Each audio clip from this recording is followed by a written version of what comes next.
आज आपण उपवासाचा मसाला डोसा बनवतो. त्यासाठी मी 1 वाटी भगर घेतली, अर्धी वाटी साबुदाणे घेतले आणि ते 1 तासापूर्वी भिजत घातले होते. चांगले भिजलेच. आता मी मिक्सरच्या भांड्यात टाकले आणि त्यावर अर्धी वाटी दही घातलं आणि मिक्सरला फिरवून घेतलं. आता हे बॅटर बघा असं झालं आहे. त्यामध्ये चवीपुरतं मीठ घातलं आणि बाजूला ठेवलं. आता बटाटे उकळून घेतलेत मी.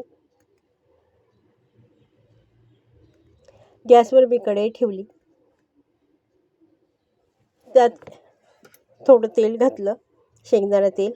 त्यात जिरं टाकलं 1 चमचा आणि कढीपत्ता टाकला आणि 4-5 मिरच्या चिरून घेतल्या होत्या मी, त्या टाकल्या आणि त्यावर बटाटा टाकला आणि बटाटा आणि हे सर्व असं मिक्स करून घेतलं आणि त्यामध्ये चवीपुरतं मीठ घातलं आणि भाजी चांगली अशी परतून घेतली. छानपैकी भाजी अशी परतून घेतली. आता भाजी खाली उतरली. गॅसवर मी तवा ठेवला आहे, डोशाचा तवा. आता तव्याला मी तेलाने किंवा तुपाने ग्रीस केलं नाही, असंच बॅटर 2 पळी टाकलं आणि असं फिरवून घेतलं बघा.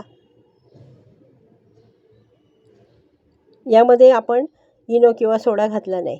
आता एका बाजूने डोसा चांगला झाला आहे. मध्ये मी बटाट्याची भाजी भरली आणि असा डोसा तयार करून घेतला. रेसिपी आवडली असेल तर लाईक करा, शेअर करा, सबस्क्राईब करा. धन्यवाद.